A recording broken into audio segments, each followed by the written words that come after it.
On one single night in 2026, the sun will disappear for 2 minutes, and hours later, the sky will rain with shooting stars.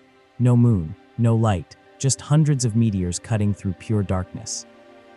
That's not science fiction. That's August 2026, and it's just one of 7 events hitting this year that you'll regret missing. But here's the thing, there's one event on this list that even astronomers can't predict. It could be invisible, or it could become the most photographed object of the year. I'll tell you which one in a few minutes. First, let me show you why 2026 is different. Most people will miss every single event on this list, not because they don't care, because they'll Google it the night before, realize they needed to prepare weeks ago, and watch from their phone while someone else sees it live. This video makes sure that's not you. 7 events, biggest to smallest, and I saved the most unpredictable one for the middle, because honestly, that's the one keeping astronomers up at night. Let's start with the double feature. Most people will never see a total solar eclipse, not because they're rare. One happens somewhere on Earth roughly every 18 months, but that somewhere is usually the middle of the ocean, or Antarctica, or a tiny island nobody can reach. In 2026, the path crosses land, real, reachable land. And if you're standing in the right place, you won't see a partial eclipse. You won't see the sun mostly covered, you'll see it vanish. Here's what nobody tells you about totality until you experience it. The light doesn't dim like a sunset. It changes color like someone put a filter over reality. Shadows get sharper. The temperature drops fast, sometimes 10 degrees in minutes. Birds stop singing. Dogs get confused. And then you look up and see something impossible, the sun's corona. A white, ghostly crown that's always there but never visible. For about 2 minutes, the sky shows you something it hides the other 99.99% of your life. Then a diamond of light punches through. The world snaps back, and most people stand there silent, realizing they finally understand why people chase these things across the planet.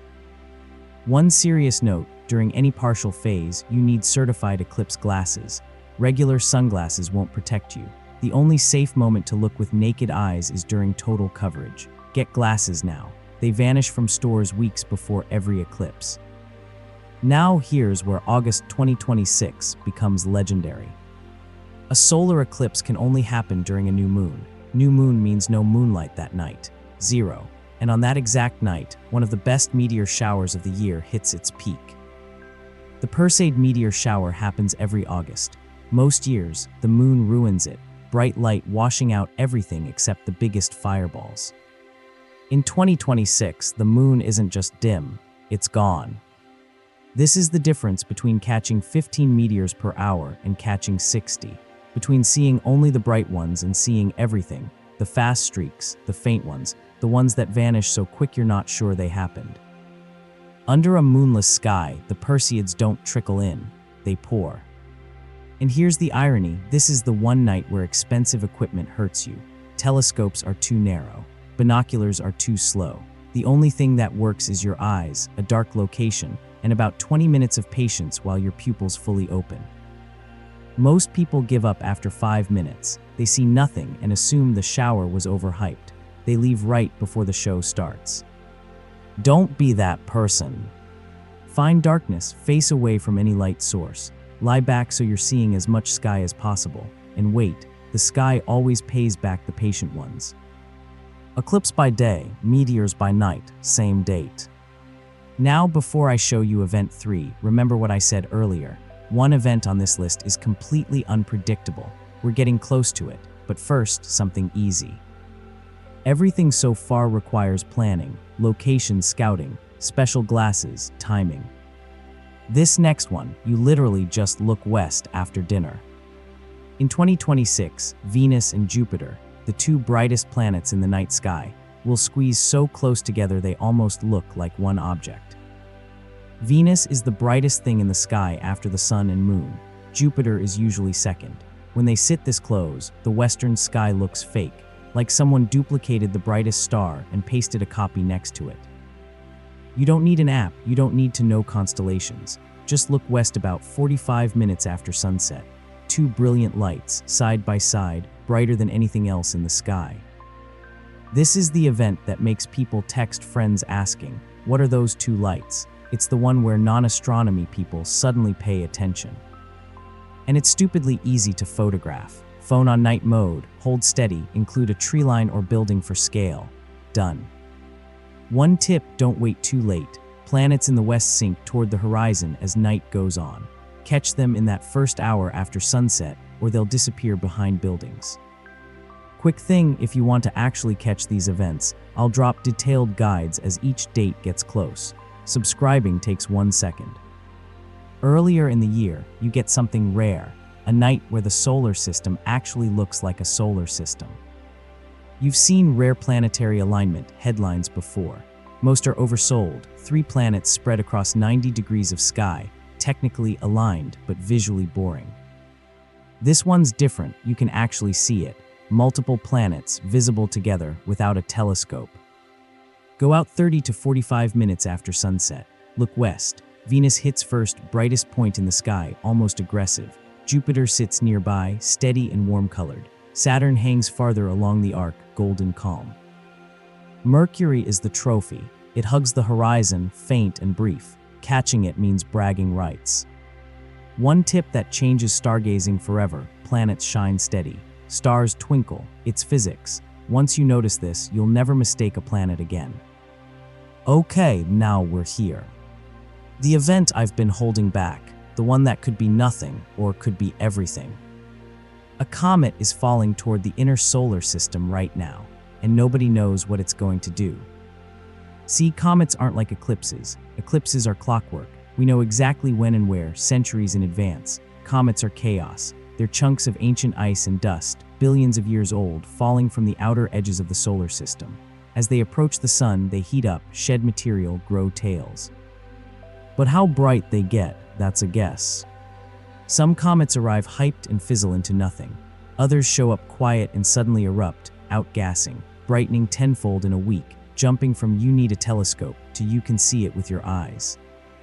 This comet has astronomers watching because of something called forward scattering. Here's how it works. If the comet passes through just the right angle between Earth and the sun, sunlight doesn't just reflect off the dust, it scatters through it, toward us. Same principle as fog glowing in car headlights. When forward scattering kicks in, a comet predicted as binocular only can suddenly become naked eye visible. Bright, obvious, hanging in the twilight sky with a tail. If that happens, you'll have maybe 72 hours at peak brightness. The internet will explode. Everyone will scramble outside. And if you know where to look, you'll see ancient ice, older than Earth, briefly visiting before vanishing back into deep space for another 1,000 years. If it doesn't happen, you'll still have a beautiful binocular target, a fuzzy glow with a faint tail, subtle but real. Either way, comets reward the patient. Follow astronomy news. When the date approaches, be ready. Now 2 events left, and one of them falls on a night when half the world is already outside, already looking up, already in the mood for magic. The biggest supermoon of 2026 falls on Christmas Eve.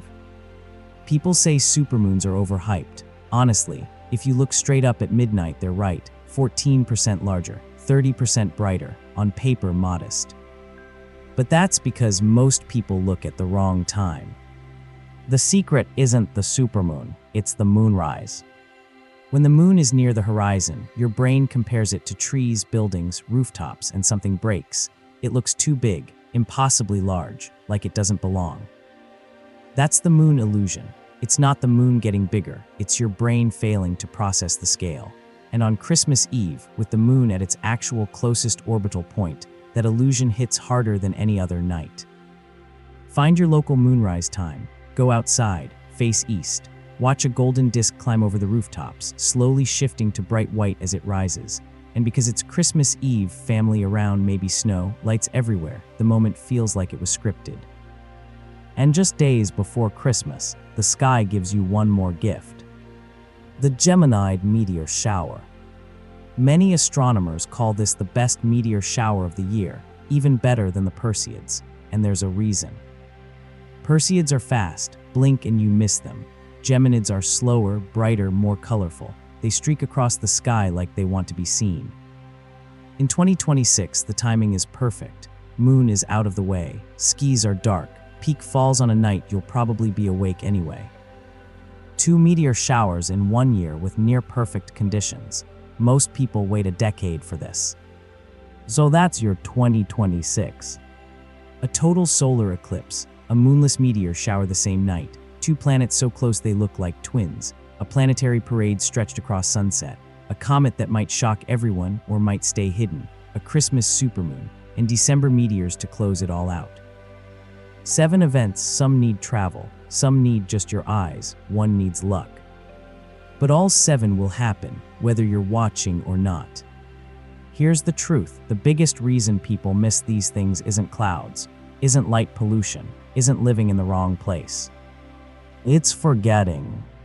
You see the headline, think cool, I should watch that, then life happens. The date passes, and the next chance is years away. So if anything on this list made you pause, set the reminder now, not later, now. Because in 2026, the sky keeps showing up. The only question is whether you will too.